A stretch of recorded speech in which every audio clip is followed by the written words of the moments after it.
Hello दोस्तों, कैसे हैं सब। मैं हिमांशु स्वागत करता हूं आप सबका आपके अपने चैनल कॉमिक वर्ल्ड पर। तो चलिए दोस्तों शुरू करते हैं राज कॉमिक्स में नागराज की कॉमिक्स मकबरा का दूसरा भाग, तक्षक। नरक नाशक नागराज।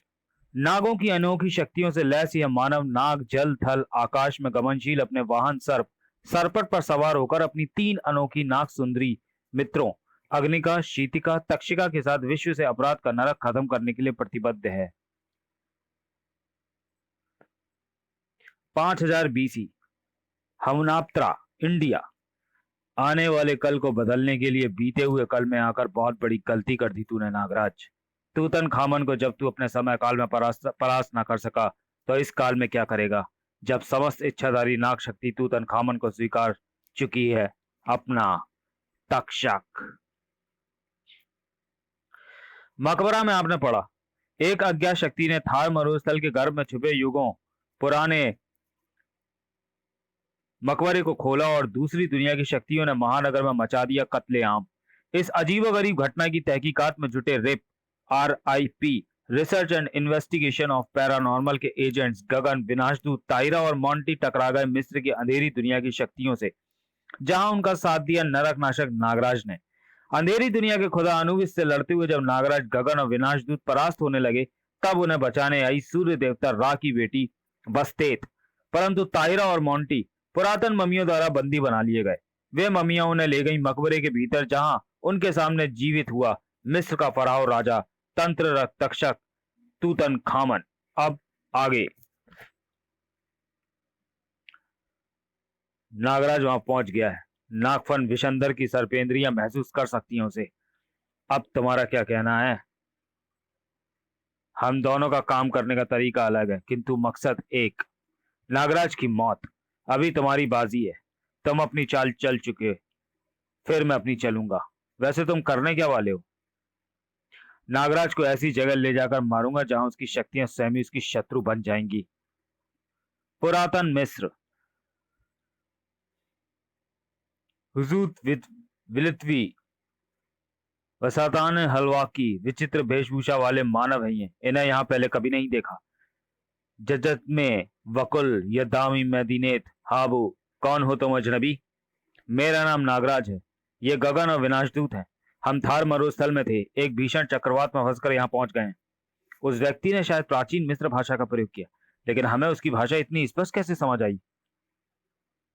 तुम्हारी वेशभूषा की तरह ही तुम्हारा नाम और तुम्हारा बताया स्थान भी विचित्र है। पूरे मिस्र या आसपास मैंने कभी थार नामक स्थान के बारे में नहीं सुना। ये अवश्य उस नए फराव के भेजे हुए आदमी है। खत्म कर दो इन्हें। फराव, कुछ तो गड़बड़ है। हम शायद किसी तरह 5000 साल पीछे मिस्र में पहुंच गए। जिस भी शक्ति ने हमें इस काल में भेजा है, शायद उसी ने हम में इनकी भाषा समझ सकने की क्षमता विकसित कर दी है। ये हुआ कैसे बाद में सोचेंगे, पहले इन हथियारों से निपटा जाए। साय, इनके वार बेहद सटीक और इनके हथियार तीव्र विष से भुजे हुए हैं। मुझ पर तो इसका कोई प्रभाव नहीं पड़ेगा, पर यह तीव्र विष तुम दोनों को नुकसान पहुंचा सकता है। ऊंटों पर सवार होने के कारण तो वार करना मुश्किल है। पहले जरा इन्हें ऊंटों से नीचे लाया जाए। सांप, इस नागराज की कलाइयों से सांप निकल रहे हैं। अब तो कोई शक नहीं रहा, ये वाकई तूतन खामन का ही आदमी है। वाह! ये आया ऊंट पहाड़ से और अकेडियन ऊंट से नीचे। शाबाश नागराज, राजाओं की परिषद ठीक कहती थी। अद्भुत नाग शक्तियां तूतन खामन की गुलाम हैं, जिनके होते उसे मारना असंभव है। तुम लोग तूतन खामन को मारने जा रहे थे। हाँ, पर उस मायावी तूतन ने पहले ही तुम लोगों को हमें मारने भेज दिया। हमें तूतन खामन ने नहीं भेजा है। अकाडा, अब तुम मेरे प्रश्नों के उत्तर पूरी तत्परता से दोगे। थार मरुधर, भारत, वर्तमान। और उस चक्रवात ने हमें यहाँ ला फेंका प्रोफेसर। न जाने गगन विनाशदूत कहाँ और किस हाल में है। गगन और विनाशदूत जहां भी है, उनसे संपर्क स्थापित नहीं हो पा रहा। यानी अभी आई मुसीबत से तुम दोनों को ही जाकर निपटना होगा। कैसी मुसीबत। मिस्र की राजधानी कायरो के इजिप्शियन म्यूजियम में अनगिनत ममी सैनिकों ने कोहराम मचा दिया है। बूम बा! लेकिन हम इतनी जल्दी कायरो पहुंचेंगे कैसे। उड़कर। उड़कर? मोंटी की संगत में रहकर आप भी मजाक करने लगे प्रोफेसर। नो, मैं सीरियस हूं। अपने पीछे देखो। मुझे मिस किया दोस्तों। चेतक, सभी सुधारों के बाद अब ये तुम्हारे साथ जाने को तैयार है। यह तुम्हें सुपरसोनिक स्पीड से कुछ ही पलों में कायरो पहुंचा देगा। कायरो। Boom boom boom! मुझे तो एक्शन के लिए रुका ही नहीं जा रहा। PPT gun activate. Boom bam. ये मम्मी सैनिक बाहर तोड़फोड़ कर लोगों व सेना का ध्यान अपनी ओर खींच रहे हैं, जबकि अन्य मम्मी सैनिक म्यूजियम के भीतर तोड़फोड़ कर रहे हैं। जाहिर सी बात है कि मम्मी सैनिक म्यूजियम के भीतर कोई महत्वपूर्ण वस्तु तलाश रहे हैं। म्यूजियम के भीतर चलो चेतक। हमारे भीतर आते ही मम्मी सैनिकों का ध्यान हम पर आ गया। ताक सलाट जोबियस, शेर के मुंह और अजगर के शरीर वाला प्राचीन मिस्र पुराणों का सर्प दैत्य। शायद ये उस सांचे से जिंदा हुआ है। बचो थायरा। Artillery case intelligence activate. तनाक। शुक्र है प्रोफेसर के ने मेरे शरीर की धातु को तंत्र रोधी बना दिया, वरना ये वार मेरे भी पर खच्चे उड़ा देता। Target analysis. Strong supernatural power, strength, dark mystical powers, potential weapon not available. Damn it, artillery case के पास इसका सामना करने योग्य कोई हथियार नहीं है। मम्मी सैनिकों पर भी पीपीटी गन का कोई खास प्रभाव नहीं पड़ रहा। कुछ ही देर में मम्मी सैनिकों ने हथियार के विरुद्ध प्रतिरोधक क्षमता विकसित कर ली है। बुरे फंसे। तुमने उन अकेडियन हत्यारों का अच्छा इलाज किया नागराज। मरने के लिए छोड़ गया जालिम। परंतु क्या तुम्हें अकाड़ा की बात पर विश्वास है? सम्मोहन की स्थिति में कोई भी व्यक्ति झूठ नहीं बोल सकता। अकाड़ा के मुताबिक यहाँ से ठीक 15 कोस दूर मुर्दों की घाटी के मध्य में वह स्थान स्थित है जहां हमें पहुंचना है, और वहां तक हमें पहुंचाएगा सरपट। तूतनखामन ने लड़ाई के दौरान तुम्हें तक्षक कहकर क्यों पुकारा था? समस्त इच्छाधारी नागों के राजा को तक्षक कहते हैं, पर मैं इच्छाधारी नागों का राजा नहीं हूं। और तूतन खुद को तक्षक क्यों कह रहा था इसका पता तो तभी पता चलेगा जब हम पहुंचेंगे मुर्दों की घाटी। हम जिसे ढूंढने आए थे वह कहां मिलेगा? मेरी सरपिंदियां उसे ढूंढने का प्रयास कर रही हैं। वह रेत के नीचे बनी उस कंदरा के भीतर है। लगता है उसे हमारे आने की खबर मिल गई है। यहां से आगे का सफर हमें खुद ही तय करके पहुंचना होगा। तूतनखामन के सेवक सर्वदैत्य चिनोबियस तक। इसके माँ बाप में शेर कौन था और नाग कौन? लगता है तुम्हारा जोग इसे पसंद नहीं आया गगन। देखते हैं वार पसंद आता है या नहीं। सर ओह बचो गगन, इसके तंत्रवार से कंदरा की नुकीले चट्टाने पत्थरों के सर्पों की तरह हम पर प्रहार कर रही हैं। पाषाण सर्पी। अद्भुत, तुम्हारे नाग तो पत्थर के भालों के समान इन नुकीली चट्टानों को काट रहे हैं नागराज। यह पाषाण सर्पी है। इनके शरीर पर उभरे शल्क पाषाण की तरह सख्त होते हैं। पाषाण सर्पी अभेद ढाल भी हैं और अचूक हथियार भी। वह भाग रहा है। कंदरा से बाहर यह ज्यादा वेग से वार कर सकेगा और अधिक चपलता से हमारे वार बचाएगा। ये तो रेतीली जमीन में घुस गया। अंदर घुसकर अपने संबंधियों को बाहर भेज रहा है, तो हमें इन्हें फिर से अंदर भेज देते हैं। Boom boom boom. ओह, ये नरकंकाल तो सिर्फ ध्यान बटाने के लिए है। चेनोबियस बाहर निकलकर फिर हम पर हमला कर रहा है। ठप। और इस पर वार करने से पहले ही ये दोबारा रेत में घुस रहा है। कायरो वर्तमान। मेरी द्रुत गति से घूमती आरियां इनके परखच्चे उड़ा देंगी। तुम लोग उस दैत्य को संभालो। खच फटाक। कोशिश उसी की कर रहा हूं, पर यह क्लियर नहीं है कि कौन किसे संभाल रहा है। छनाक। इससे पहले कि यह शैतान म्यूजियम और मोंटी दोनों को ध्वस्त कर दे, मुझे कोई रास्ता निकालना होगा। पर क्या?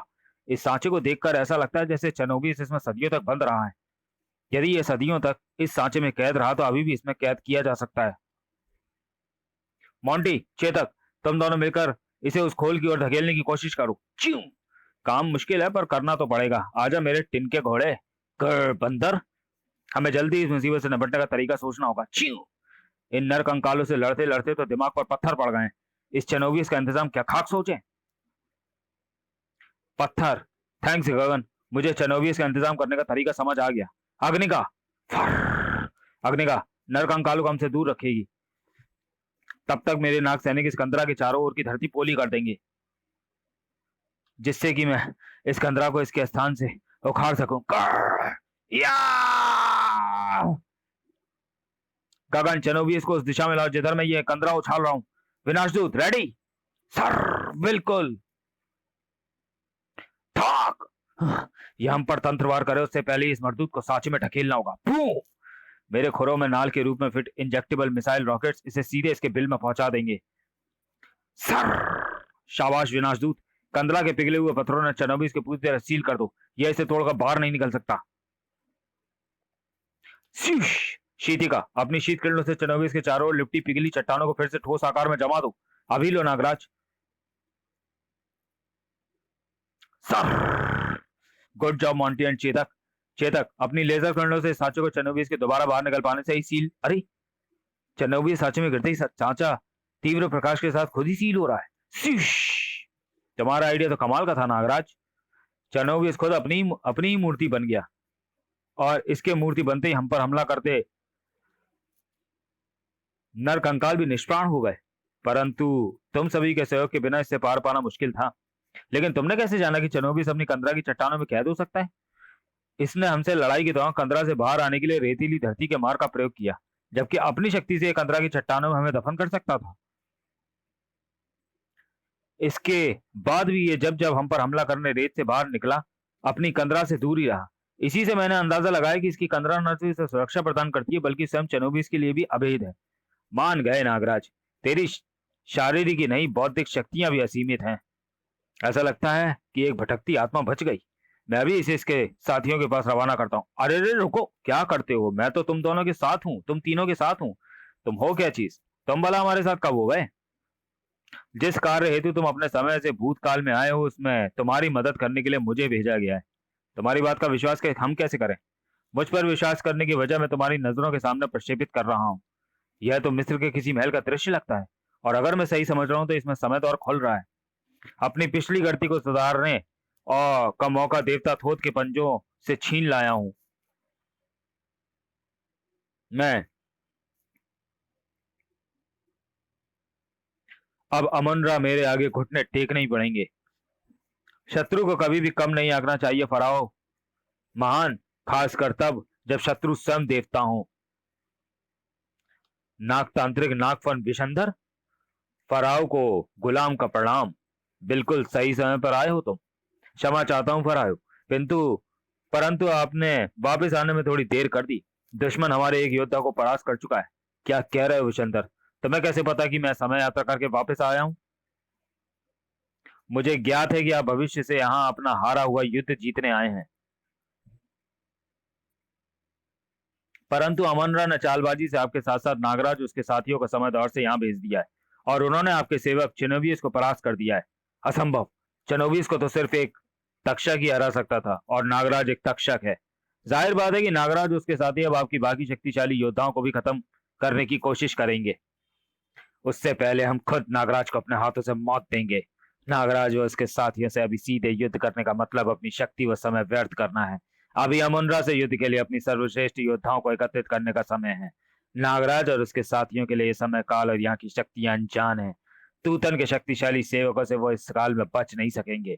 तो चलिए दोस्तों, वीडियो को यहीं समाप्त करते हैं और मिलते हैं तक्षक के दूसरे भाग में अगले वीडियो में। तब तक के लिए धन्यवाद।